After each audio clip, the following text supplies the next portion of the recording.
Alright, here's my warning for the clip from the project I'm about to play, but after I watched it, I was in a rage and could not stop crying. So there's your warning. And yeah, this is wife of a volunteer firefighter. This photo was taken on Tuesday at the beginning of a 15-hour shift. The man in the middle is my husband, Graham King, and this is his crew. They're volunteer firefighters.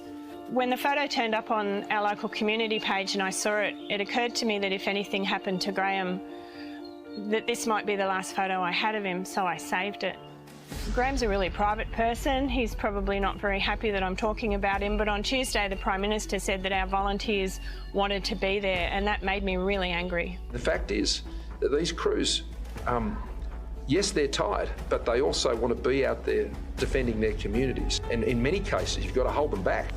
Does he honestly think that this is how we want to spend our summer, with Graham fighting fires every other day and sleeping and resting on the days in between? These fires could go on for days, they could go on for weeks. We have no idea how long this will last. As the Prime Minister uses public money to jet off and have dinner with the Murdochs, does he appreciate what it's like to watch my husband walk in the door day after day, covered in soot, with nothing but a flimsy disposable face mask between himself, his lungs and the toxic smoke? How about some helmets for the volunteers with proper filters instead of your ritzy dinner? Does he appreciate that a P2 face mask is the best that they can offer my husband? The P2 is supposed to be well fitted to work properly, and nobody seems sure that it's appropriate for smoke in any case. Does the Prime Minister understand that my husband has just one set of yellow protection gear, so that after a shift he has two choices? He can wash it and hope that it's dry in time for his next shift, or he can wear it again smelly and dirty. No, Mr. Morrison, my husband does not want to be fighting fires. He'd rather be playing music or even doing chores around the house. I would rather have him here. We could both do without the stress and the anxiety. But we also understand that what he and his fellow RFS colleagues are doing is important. They're saving property and they're saving lives. If our home is at risk, I'll have no choice but to leave early. I can't stay and defend on my own. Graham carries that knowledge with him. While he's defending other people's homes, ours might burn. We've all got the RFS Fires Near Me app so that we can keep track of what's happening with the fires. The black outline keeps creeping across the screen. There's no decent rain due until January, and it's only December. The smoke has been chokingly thick. People in Sydney are posting photos of it, and my husband's up on the mountain breathing it. When he takes a break, he pings me a quick kiss, so I know he's still alive. It's difficult for people that have never been first responders to understand their stress.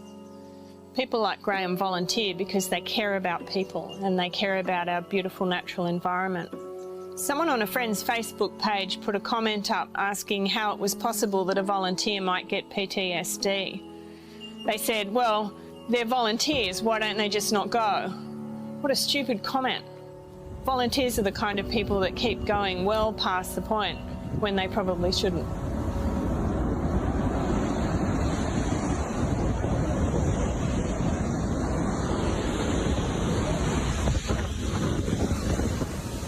I wonder if the Prime Minister has thought about what would happen if all the volunteers did decide not to go, or what will happen when they're all so exhausted and worn out and emotionally frayed that they just can't go back anymore. Of course, by then, they already would have gone back several times because they know there's nobody else. That's what I want the Prime Minister to understand. These people don't volunteer because they want to. They volunteer because they have to. I know there's going to be lots of talk and lots of debate about what resources firefighters need and what kind of equipment and whether we should have a paid force or not. But look, really, I've got a different dream. I dream of them being redundant. I dream of a day when we've got a leader who takes effective action on climate change, who's interested in drawing down carbon, and who's really serious about turning this situation around. I don't know if we can do that anymore. It was possible a decade ago, and they didn't do it. And history will remember them for that. So no, Scott Morrison, my husband does not want to be fighting fires this summer. but he will fight fires along with all of the other volunteers because it's necessary.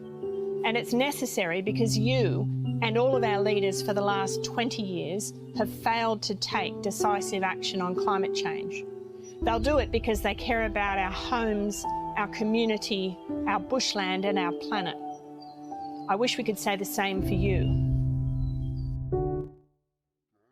What more needs to be said? I really could not add anything else to that. That's everything you need to know. Only thing I could possibly add is that while Australia burns and Sydney chokes, our Prime Minister has legged it to Hawaii for a little holiday. See, if only the volunteer firefighters were like on some field in a stadium somewhere, maybe the Prime Minister might run water out to them. Scott, this doesn't really seem like you're burning for Australia at all. It seems like Australia is burning because of you. And yeah, this is a petition day. If you can, if you care, help out. I know this should, on so many levels, not have to be a thing that we're dealing with, but here we are. But yeah, What Do You Mean might not have a huge number of subscribers, but they're quality ones. You always rather quality over quantity if you ask me. But besides that, and besides the fact that you can trust YouTube as much as the next huge corporation, I see this whole thing as like the people's chance at a public record at writing history for once. Where instead of just having some plaque in Parliament going, yeah, this one was alright, we the people have the means to tell other people that no, he wasn't alright. He was fucked.